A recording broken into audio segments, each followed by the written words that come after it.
ವಿಶ್ವದಲ್ಲಿ ಯುದ್ಧವನ್ನು ನಡೆಯುವ ಮೂರು ಕಾರಣಗಳಿರ್ತವೆ. ಒಂದು ರಾಜಕೀಯ, ಒಂದು ಪವರ್, ಒಂದು ಟ್ರೇಡ್ ಬಿಸ್ನೆಸ್. ಈ ರೀತಿಯಲ್ಲಿ ಮೂರು. ಮತ್ತು ನಮಸ್ಕಾರ ಕನ್ನಡಿಗರ. ಇರಾನ್ನ ಸುಪ್ರೀಂ ಲೀಡರ್ ಆದಂತಹ ಅಯತುಲ್ಲಾ ಅಲಿ ಖಮೆನಿ ಅವರ ಅಂತ್ಯವೋ ಅಥವಾ ಮೂರನೇ ವಿಶ್ವ ಯುದ್ಧದ ಆರಂಭವೋ ಅಂತ ಗೊತ್ತಾಗ್ತಿಲ್ಲ. ಈ ಯುದ್ಧ ಹೇಗೆ ಶುರುವಾಯಿತು, ಯಾಕೆ ಶುರುವಾಯಿತು, ಮತ್ತು ಇದಕ್ಕೆ ಮುಖ್ಯ ಕಾರಣ ಯಾರು, ಮತ್ತು ದುಬೈ ಮತ್ತು ಕುವೈಟ್ ಮೇಲೆ ಯಾಕೆ ಇವರು ದಾಳಿ ಮಾಡಿದರು, ಇರಾನ್ನವರು ದಾಳಿ ಮಾಡಿದರು ಎಂಬುದನ್ನು ಈ ವಿಡಿಯೋ ಮೂಲಕ ವಿಸ್ತಾರವಾಗಿ ನಾನು ಹೇಳಲಿಕ್ಕೆ ವಿವರಣೆಯನ್ನು ಹೇಳ್ತೇನೆ. So first of all friends, ಇವಾಗ ಇರಾನ್ ಮತ್ತು ಇಸ್ರೇಲ್ ಏನಿದೆ ಅಪ್ಪಟ ಶತ್ರುಗಳು. ಇದರಿಂದ ಇಸ್ರೇಲ್ ಮತ್ತು ಅಮೇರಿಕಾ ಕೂಡ ಜಂಟಿಯಾಗಿ ಸೇರಿಕೊಂಡು ಇರಾನ್ನ ಶತ್ರುವಾಗಿ ಇರಾನ್ನ ಮೇಲೆ ದಾಳಿ ಮಾಡ್ತದೆ. ಈ ದಾಳಿ ಮಾಡುವಂಥ ಮುಂಚೆ ಇರುವಂಥ ಕಾರಣಗಳು ಈ ರೀತಿಯಲ್ಲಿವೆ. ಇರಾನ್ ತನ್ನ ರಕ್ಷಣೆಗಾಗಿ ಅಣುಬಾಂಬ್ನ ತಯಾರಿಕೆಯನ್ನು ಮಾಡ್ತಾ ಇರ್ತದೆ. ಈ ಅಣುಬಾಂಬ್ ತಯಾರಿಕೆಯು ಇದು ಗುಟ್ಟಾಗಿ ಮಾಡ್ತಾ ಇರ್ತದೆ. ಆವಾಗ ಇದು ಅಮೆರಿಕ ಮತ್ತು ಇಸ್ರೇಲ್ನ ಗುಪ್ತಚರಿ ಇಲಾಖೆಗಳು ಇದನ್ನು ಗಮನಿಸಿದ ಅಮೆರಿಕ ಮತ್ತು ಇಸ್ರೇಲ್ನ ಗುಪ್ತಚರಿ ಇಲಾಖೆಗಳು ಇದನ್ನು ವರದಿಯಾಗಿ ಅಮೆರಿಕ ಮತ್ತು ಇಸ್ರೇಲ್ಗೆ ಸಲ್ಲಿಸ್ತದೆ. ಇಸ್ರೇಲ್ಗೆ ಸಲ್ಲಿಸಿದ ನಂತರ ಅಮೆರಿಕ ಮತ್ತು ಇಸ್ರೇಲ್ ಏನು ಮಾಡ್ತದೆ, ಇರಾನ್ನ ಬಂಕರ್ಗಳಲ್ಲಿ ದಾಳಿ ಮಾಡಲು ಶುರು ಮಾಡ್ತದೆ. ಇದನ್ನು ತಿಳಿದಂತಹ ಇರಾನ್ ಇದರಲ್ಲಿ ಸಿಟ್ಟಿಗೆ ಇರಾನ್ ಏನು ಮಾಡ್ತದೆ ಅಂದರೆ, ಅಮೆರಿಕನ್ ಮಿಲಿಟರಿ ಬೇಸ್ ಎಲ್ಲಿದೆ, ಕುವೈಟ್, ದುಬೈ ಮತ್ತು ಇತರೆ ದೇಶಗಳಲ್ಲಿ ಇರಾನ್ ಏನು ಮಾಡ್ತದೆ, ಅವರ ಬಂಕರ್ ಮಿಲಿಟರಿ ಬೇಸನ್ನು ಡಿಸ್ಟ್ರಾಯ್ ಮಾಡಲು ಪ್ರಯತ್ನಿಸ್ತದೆ.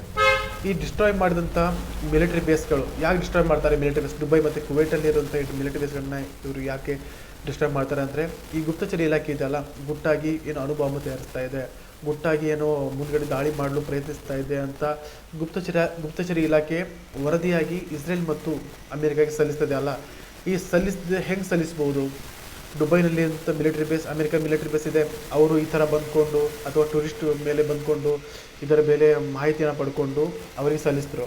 ಸೊ ಇದೇ ರೀತಿ ಇರಾನ್ ಗೊತ್ತಾಗುತ್ತೆ, ಇದೇ ರೀತಿ ಆಗಿದೆ. ಕುವೈಟ್ನಲ್ಲಿರುವಂಥ ಮಿಲಿಟರಿ ಬೇಸ್, ಯಾವುದಾದ್ರು ಒಂದರ ಮಿಲಿಟರಿ ಬೇಸ್ ಏನಿದೆ ಅಥವಾ ಯಾರಾದರೂ ಇದೇ ರೀತಿಯಾಗಿ ಗುಪ್ತಚರ ಇಲಾಖೆ ಈ ಮಾಹಿತಿಯನ್ನು ಪಡ್ಕೊಂಡು ಅವರಿಗೆ ಹೇಳಿದರು, ಮತ್ತು ಅವರು ನಮ್ಮ ಮೇಲೆ ಈ ಥರ ದಾಳಿ ಮಾಡಲಿಕ್ಕೆ ಸಾಧ್ಯ ಅಂತ ಹೇಳಿಕೊಂಡು ಇರಾನ್ ಸಿಟ್ಟಿಗೈದು ಈ ಥರ ಅವರ ಮೇಲೆ ದಾಳಿ ಮಾಡಿ ಶುರು ಮಾಡ್ತದೆ.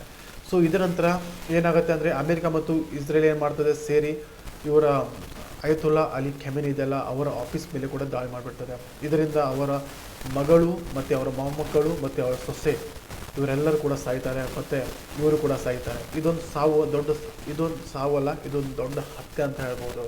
ಅಂತಾರಾಷ್ಟ್ರೀಯ ಮಟ್ಟದಲ್ಲಿ ದೊಡ್ಡ ನ್ಯಾಯ ಉಲ್ಲಂಘನೆ ಮಾಡಿದಂಥ ಇಸ್ರೇಲ್ ಮತ್ತು ಅಮೆರಿಕ ಏನಿದೆ ಅತ್ಯಂತ ದೊಡ್ಡ ಎಲ್ಲ ವಿಶ್ವಕ್ಕೆ ನಾವು ದೊಡ್ಡದಂತ ತಿಳ್ಕೊಂಡ್ಬಿಟ್ಟಿದ್ದಾರೆ. ಸೊ ಇದಕ್ಕೆ ಪ್ರತ್ಯುತ್ತರವಾಗಿ ಇರಾನ್ನ ನಾಯಕ ಅವರಿಗೆ ಸರಿಯಾದ ಉತ್ತರವನ್ನು ಕೊಟ್ಟಿದ್ದಾನೆ ಅಂತ ನಾನು ನಿಜವಾಗಿ ಹೇಳಿಕ್ಕೆ ಇಷ್ಟಪಡ್ತಾನೆ. ಯಾಕಂದರೆ ಇವರು ಎಷ್ಟು ಪವರ್ಫುಲ್ ಇದ್ದರೂ ಕೂಡ ಅಯತುಲ್ಲಾ ಅಲಿ ಖಮೆನಿ ಇದ್ದಾರೆ, ಇವರಿಗೆ ಹೆದರಲೇ ಇಲ್ಲ. 86 ವಯಸ್ಸಿನವರಾಗಿ ಇದ್ದರೂ ಇವತ್ತಿಲ್ಲ ನಾಳೆ ಇವರ ಸಾವು ಅಂತ ಖಚಿತವಾಗಿಯೇ ಇತ್ತು. ಆದರೆ ಇವರ ಮರಣ ಅಮರವಾದ ಮರಣ ಅಂತ ಹೇಳಿ ಇಷ್ಟಪಡ್ತಾರೆ. ಯಾಕಂದರೆ ಇವರು ಯಾವುದೇ ಜಾತಿಯಲ್ಲಿ ಧರ್ಮದವರಾಗಿರಲಿ ಅತ್ಯಂತ ಬಲಿಷ್ಠ ರಾಷ್ಟ್ರವನ್ನು ಇವರು ವಿರೋಧವನ್ನು ಮಾಡಿದ್ರು ಅಂದರೆ ಇವರನ್ನು ನಾನು ನಿಜವಾಗಿ ಗ್ರೇಟ್ ಆಗ್ತೇನೆ. ಯಾಕಂದರೆ ಎಲ್ಲ ದೇಶಗಳು ಇವಾಗ ಎಚ್ಚರ ವಹಿಸ್ಕೊಂಡು ಇಂಥ ದೇಶಗಳಿಗೆ ಧಿಕ್ಕಾರವನ್ನು ಹಾಕಬೇಕಂತ ನಾನು ಇಷ್ಟಪಡ್ತೇನೆ.